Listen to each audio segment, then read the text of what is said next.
ہمارے بچے گلیوں میں کرکٹ کھیلتے ہیں اور دیگر وہ کھیل کھیلتے ہیں، اس میں بھی وہ جوا کھیلتے ہیں، اس کی طرف ہماری توجہ نہیں۔ مثلا 2 ٹیمیں کھیل رہی ہیں اور ایک ٹیم کہتی ہے کہ جو ٹیم ہار جائے گی وہ جیتنے والی ٹیم کو اتنے پیسے دے گی، تو یہ جوا ہے اور اس سے ہمیں اپنے بچوں کو روکنا چاہیے۔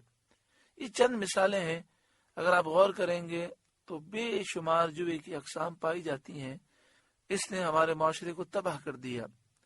والانصاب اور بت، یہ بت تو شیطانی عمل کی گندگی ہیں کہ شیطان نے لوگوں کے ذہن خراب کیے اور اس گندگی کا اثر یہ ہوا کہ ایک پتھر کو ایک شکل دے دی اور اسے خدا سمجھ کر پوجنے لگے۔ ازلام، یہ پانسوں کو کہتے ہیں جن کے ذریعے قسمت کا حال معلوم کیا جاتا، تو ان کے ذریعے قسمت کا حال معلوم کرنا یہ شیطانی عمل کی گندگی ہے، ہمیں اس سے بچنے کا حکم دیا گیا۔ آج کل آپ نے دیکھا ہوگا کہ بعض علاقوں میں ایسا ہوتا ہے کہ مختلف لفافے پڑے ہوئے ہوتے ہیں اور ایک طوطا رکھا جاتا ہے اور وہ طوطا آتا ہے کسی بھی لفافے کو اٹھا لیتا ہے، اس میں جو لکھا وہ ہوتا ہے لوگ سمجھتے ہیں کہ قسمت کا حال بیان ہو رہا ہے، تو وہاں اس طریقے سے یہ لفافے کھلوانا اور قسمت کا حال معلوم کرنا یہ سب ناجائز کام ہے اور شیطانی عمل کی گندگیاں ہیں۔ یا ایھا الذین آمنوا، اے ایمان والو، انما الخمر والمیسر، شراب اور جوا، والانصاب اور بت، والازلام اور پانسے، رجس من عمل الشیطان، شیطانی عمل کی گندگی ہیں، فاجتنبوہ، تو ان سے بچو، لعلکم تفلحون، تاکہ تم کامیاب ہو جاؤ۔ انما یرید الشیطان ان یوقع بینکم العداوۃ والبغضاء فی الخمر والمیسر، شیطان یہی چاہتا ہے کہ تمہارے درمیان عداوت، دشمنی اور بغض کو ڈال دے۔ العداوت، عداوت، دشمنی، والبغضاء، بغض، نفرت، فی الخمر، شراب میں، والمیسر، اور جوے میں، یعنی شیطان یہ چاہتا ہے کہ شراب اور جوے کے ذریعے تمہارے درمیان نفرتوں کو اور دشمنی کو ڈال دے۔ چونکہ جب انسان شراب میں ہوتا ہے تو بعض باتیں نشے میں ایسی کہہ جاتا ہے کہ جو اسے نہیں کہنی چاہیے تھیں، بسا اوقات لوگ گالی دے دیتے ہیں، بسا اوقات بعض غلط باتیں کہہ دیتے ہیں جس سے آپس میں نفرتیں پیدا ہوتی ہیں۔ اور میسر، جوا چیز ہی ایسی ہے کہ اس کے اندر اچانک سے انسان کنگلا ہو جاتا ہے اور اچانک سے بہت سارا مال اس کے ہاتھ میں آ جاتا ہے، اور اس طرح کے معاملات میں آپس میں نفرتیں اور دشمنیاں پیدا ہوتی ہیں۔ یہاں پر شراب اور جوئے کے متعلق بیان کیا گیا کہ اس کو حرام کر دیا گیا، اور اس کے حرام کرنے کی وجہ یہ ہے کہ یہ چیزیں تمہارے لیے نقصان دہ ہیں۔ وَيَصُدَّكُمْ عَنْ ذِكْرِ اللَّهِ، اور شیطان یہ چاہتا ہے کہ تمہیں اللہ کی یاد سے روکے، وَعَنِ الصَّلَاةِ، اور نماز سے روکے۔ فَهَلْ أَنْتُمْ مُنْتَهُونَ، تو کیا تم باز آئے؟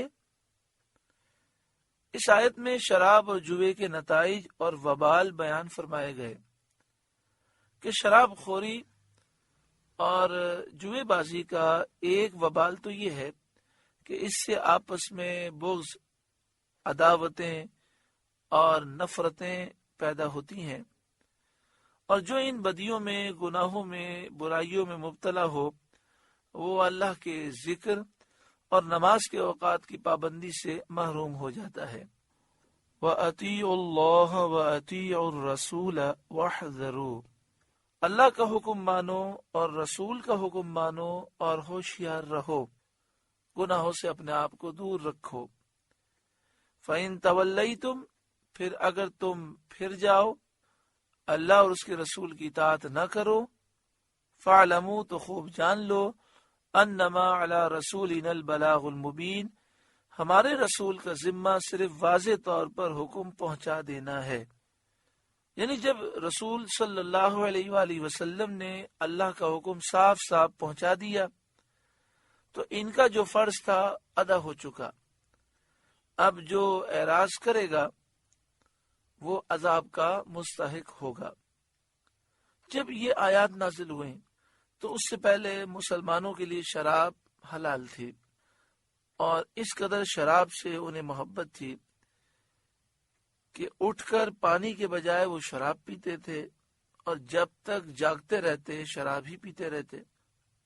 اور وہ شراب کے اتنے شیدائی تھے کہ اس کی فضیلت میں یا کہیے اس کی تعریف میں انہوں نے بہت سے قصیدے لکھے ہوئے تھے. لیکن جب یہ آیات نازل ہوئیں اور نبی اکرم صلی اللہ علیہ وآلہ وسلم کے منادی نے مدینہ منورہ کی گلیوں میں ان آیتوں کی تلاوت کی اور بتایا کہ شراب، جوا اور یہ چیزیں حرام ہو چکی ہیں، تو لوگوں نے فوراً قرآن کے حکم پر عمل کیا. جتنے مٹکے تھے سب توڑ دیے گئے، شراب کا جتنا ذخیرہ تھا اسے بہا دیا گیا، کسی کے ہاتھ میں پیالہ تھا تو پھینک دیا، کسی کے منہ میں شراب تھی تو وہ باہر اس نے اگل دی، اور مدینہ منورہ کی گلیوں میں شراب بہنے لگی. یہاں تک کہ تھوڑی دیر میں مدینہ شریف سے شراب کا خاتمہ ہو گیا. اہل مدینہ اس طرح ہو گئے گویا کہ شراب کا وجود مدینہ شریف میں تھا ہی نہیں. یہ ہے اللہ اور اس کے رسول کی فرما برداری کا جذبہ. اللہ تعالیٰ یہ جذبات ہمیں بھی نصیب فرمائے کہ جب ہم اللہ اور اس کے رسول کا حکم سنیں تو فوراً حکم کی تعمیل کریں. اللہ تعالیٰ ہم سب کو عمل کی توفیق عطا فرمائے. لیس علی الذین آمنوا وعملوا الصالحات جناح فیما طعموا، جو ایمان لائے اور نیک کام کیے ان پر کچھ گناہ نہیں جو کچھ انہوں نے چکھا. شان نزول اس کا یہ ہے کہ یہ آیت ان اصحاب کے حق میں نازل ہوئی جو شراب حرام ہونے سے پہلے وفات پا چکے تھے. پھر جب شراب کی حرمت نازل ہوئی تو صحابہ کرام کو ان کی فکر ہوئی کہ شراب حرام ہونے سے پہلے وہ شراب پیتے تھے، تو کیا ان کی پکڑ ہوگی یا نہیں ہوگی اس معاملے میں. تو ان کے حق میں یہ آیت نازل ہوئی اور بتایا گیا کہ شراب حرام ہونے سے پہلے جن نیک ایمانداروں نے شراب کو پیا وہ گناہگار نہیں ہیں.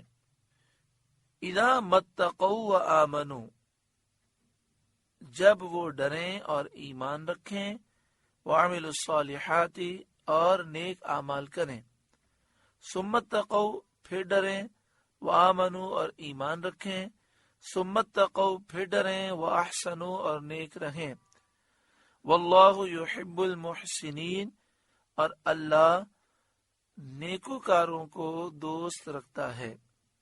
آیت میں لفظ اتقوا جس کے معنی ڈرنے اور پرہیز کرنے کے ہیں 3 مرتبہ آیا ہے. پہلے سے مراد ہے کہ وہ شرک سے ڈریں اور پرہیز کریں. ثم اتقوا پھر ڈریں تو فرمایا اس سے مراد ہے شراب اور جوے سے ڈریں اور بچیں. ثم اتقوا پھر ڈریں تو اس سے مراد ہے تمام حرام کاموں سے ڈریں اور پرہیز کریں. اللہ رب العالمین ہم پر خاص فضل و کرم فرمائے. سورۃ المائدہ کا 12واں رکوع مکمل ہوا. اللہ تعالیٰ اس کے نور سے ہمارے قلوب کو روشن اور منور فرمائے. آپ سے گزارش ہے کہ قرآن کے اس پیغام کو آگے پہنچا کر ثواب جاریہ حاصل کریں.